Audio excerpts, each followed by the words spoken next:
Welcome to the Healthy, Wealthy, and Smart podcast. Each week, we interview the best and brightest in physical therapy, wellness, and entrepreneurship. We give you cutting-edge information you need to live your best life, healthy, wealthy, and smart.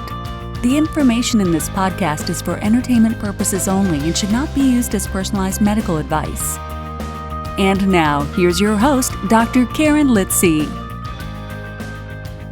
Hey everybody, welcome back to the podcast. I am your host, Karen Litzy, and today's episode is brought to you by NetHealth.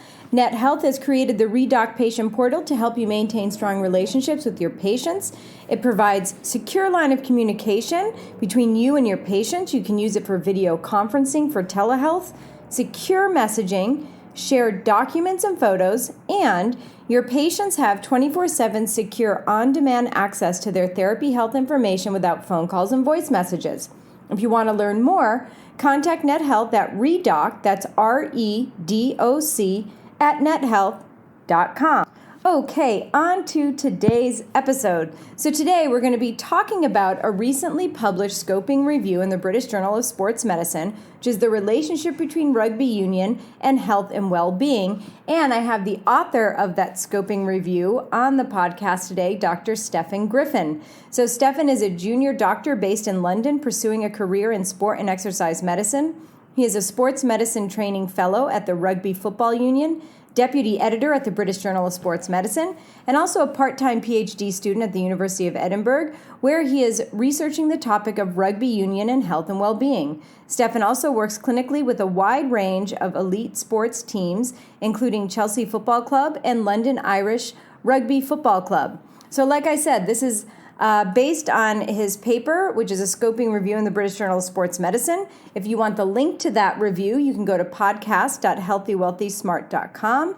So in today's episode, we learn about the different forms of rugby, the findings of his research regarding health and well-being benefits associated with playing rugby. So a huge thanks to Dr. Griffin for coming on the podcast, and everyone enjoy. Hey, Steffan, welcome to the podcast. I'm happy to have you on. Thank you very much for the invitation, Karen. It's a real privilege to have been asked to come on and to have a good chat with you. Yes, and for those of you who may think to yourself, God, this voice sounds familiar, it's because Steffan is the host of many, many podcasts for BJSM. So if you have the chance, and you haven't listened to BJSM podcasts, definitely go over and listen to all of them because they're all really wonderful. So, but this is your first time on the other side, which I find hard to believe. It is, yeah, absolutely. As you said, it's something I've been doing for a few years for the journal now, and yeah, it's very strange to be on the other side of the podcast. So a different set of nerves. But I'm really looking forward to it. Great. Well, thank you so much. And today we're going to talk about a recent review that was published in the British Journal of Sports Medicine, the relationship between Rugby Union and Health and Wellbeing, which was a scoping review with you and also our good friend Nim, but amongst other wonderful authors. But let's start out with the basic why behind this review. Yeah, sure. And I think that the main why about this is that it's just a completely unexplored area. So I'm sure that, for people in America, maybe their perception of rugby probably comes from a Friends episode with Ross, where I think he comes out pretty battered and bruised. And actually, that's actually not too dissimilar to a lot of the perceptions in the kind of the health and the sports science, sports medicine research landscape. We know about rugby's relationships with injuries and concussions. They're highly publicized, and probably rugby is a victim of its own success, in that because it's leading on player welfare and it's really pushing the boundaries in terms of trying to make it as safe a game as possible. Everyone's very aware of the injurious nature of the game. But what I think, for me personally, I'm Welsh by birth, so brought up on rugby, and there are 10 million people playing the game of rugby, and they don't play this blind to the fact that there are risks associated with it. So people know there are benefits to it, but looking at the actual scientific literature, there is nothing really providing a big picture overview of some of the health and wellbeing benefits associated with the sport. And really, as we know, to make an informed decision about anything in life, be that sport, be that buying a car, for instance, people need to know the data surrounding the risks and the benefits. And we had a lot of the former. So what this really has aimed to do is provide some evidence, not just emotion, around some of the benefits associated with the sport. So really, it's a piece that hopefully provides balance to the wider picture now. And what did the review find? So what were those benefits to health and well-being? Yeah, sure. And before we jumped on the call, we kind of discussed the different types of rugby. So I'll probably just spend a tiny bit of time just covering and providing a tiny bit of context. So what we wanted to do is rugby, as we've mentioned, the Friends episode, there is the contact form of rugby union, which is, this collision game. As if you're tuning in on a Saturday afternoon, typically here, especially in well-established rugby countries like England, like New Zealand, and it is growing in the US and over in Canada as well. That's the contact forms of the game.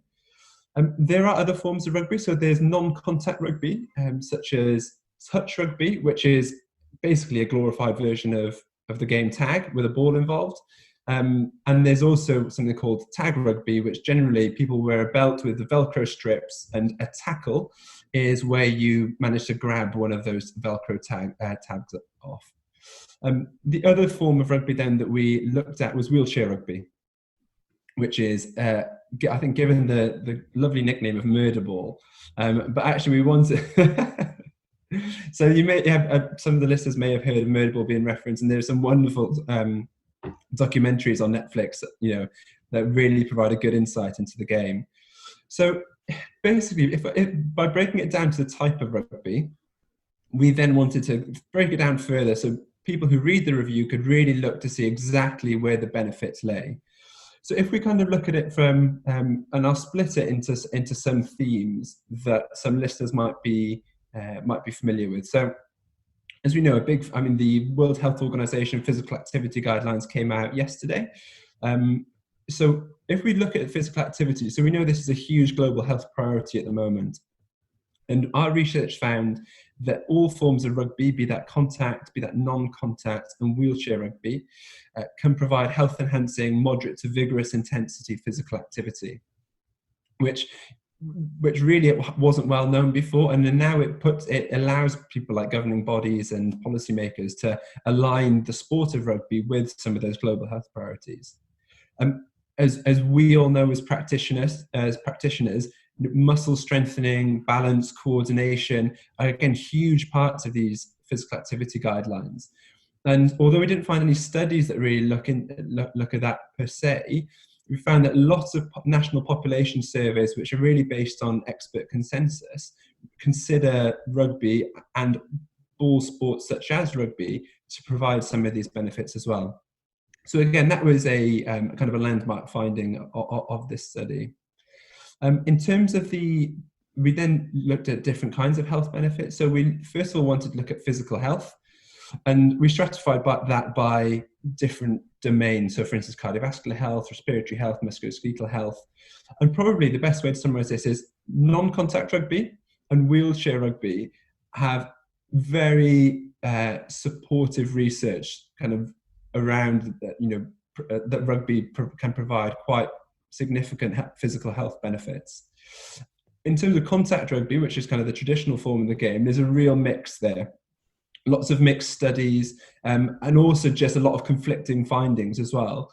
Although a lot of the studies that look at look to control for things like age, some of the demographic variables did show some supportive data that is conflicted by some other studies. And what we couldn't do as part of this scoping review was really delve into the pros and cons of each of those individual studies. So in terms of contact rugby, slightly more mixed findings in terms of physical health.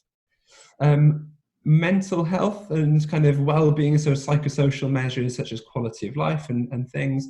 Again, non-contact rugby and wheelchair rugby, rugby can provide a real wide raft of mental health and well-being benefits.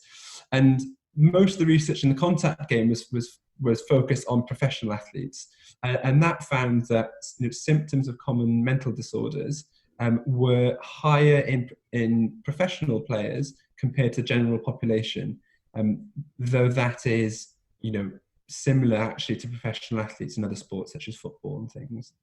And then the last thing, as we've discussed right at the very top, was the injuries associated with the game. Because what we were very aware of is that it would have been all well and good us just providing the health benefits, but also, although we didn't have the capacity to look at every single injury study to do with rugby, we looked at all the systematic reviews and meta-analyses around this. And as people are very well aware, rugby compared to other sports has a higher injury profile, and especially around concussion and things. So sorry, that answer probably a tiny bit longer, but just to kind of try and break it down a little bit, in terms of the different types of rugby and then the various kind of health domains.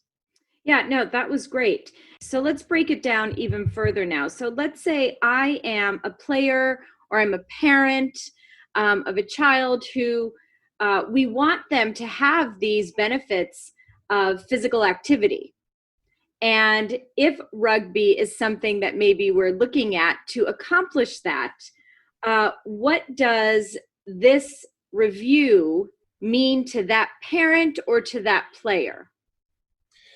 Yeah, sure. So, 6 months ago, if I was a parent, and I was thinking about, do I want my kid to play rugby? Then I probably would have done, Google search Health and Wellbeing rugby, and the vast majority would have been around purely to do with, concussions, concussion injuries, and thought, I'm not letting my kids anywhere near this kind of sport.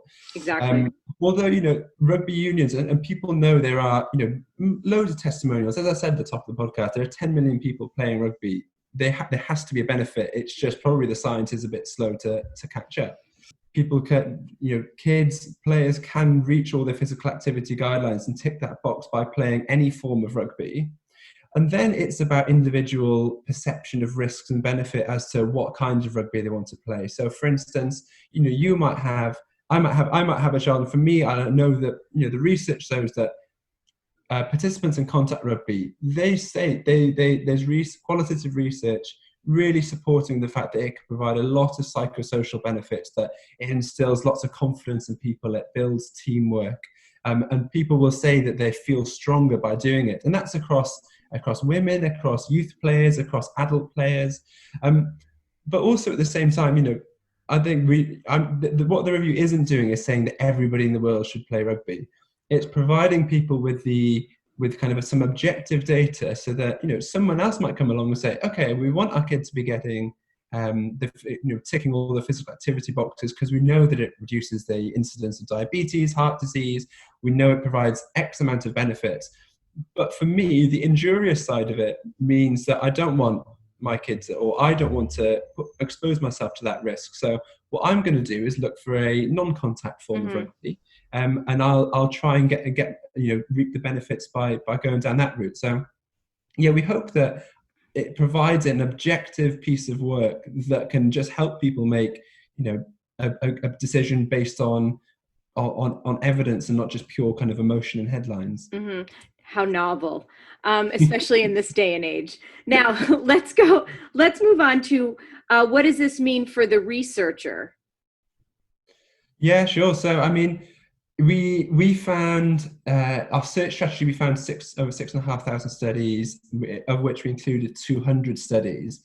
And as I kind of said, having broken it down into different forms of rugby and different healthcare domains, there are some huge research gaps.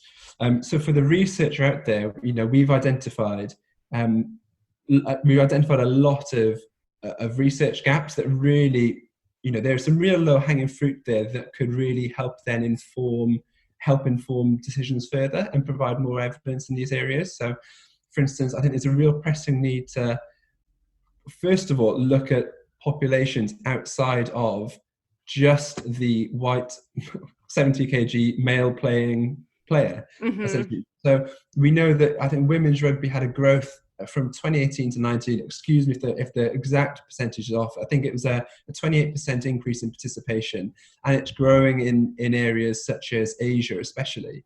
And we need to try and move away from just looking at participants and looking at studies that look at the benefits, or look at studies where all the participants are, as I said, kind of white middle class males. Mm-hmm. So that's one big thing. And looking then at, we do need to do more research. We need to try and quantify how rugby kind of integrates with the physical activity guidelines even further.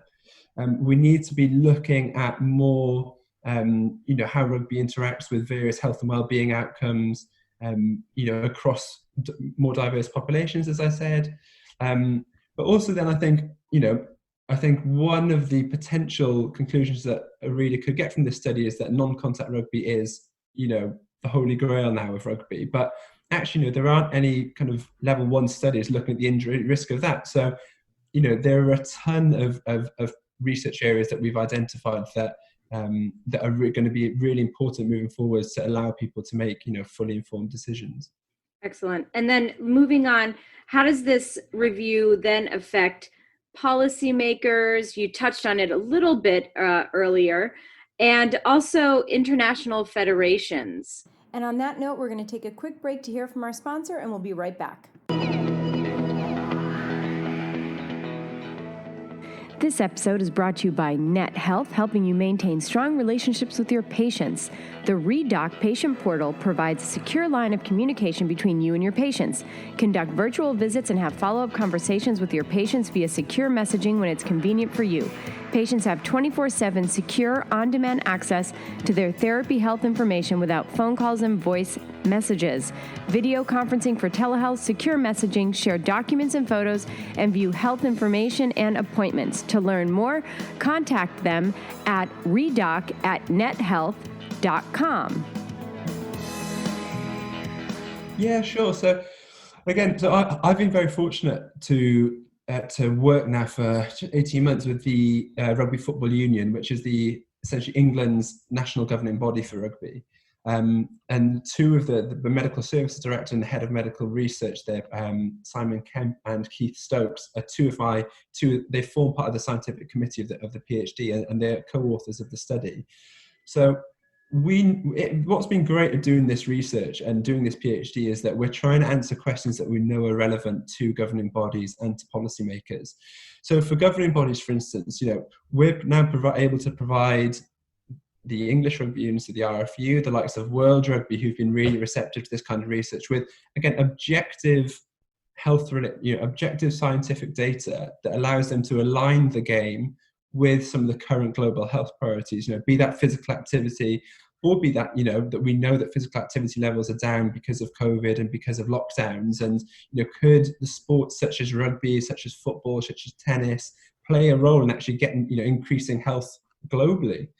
And in terms of policymakers, again, it provides, because, we know that sports such as rugby, and you only need to look at football, soccer now, there's such a huge debate around head injuries and things. And these are sensationalized to a certain degree, but they're also brought up in pretty, in high places, at government level.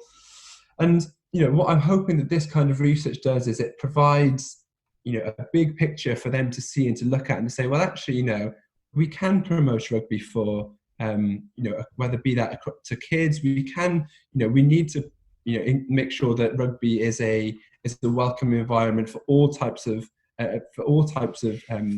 people and for, across society, because we know that it could provide people with lots of benefits. And yes, we know that it might be more injurious relative, but, as long as we put pressure on rugby to keep on making it as safe as possible. And that's where it's great, that World Rugby and all these governing bodies have player welfare as their kind of strapline and their number one priority. But it just provides a broad picture that people, that governing bodies and policymakers, like you said, can start to actually, start promote things and to provide, filter that down to individuals and groups.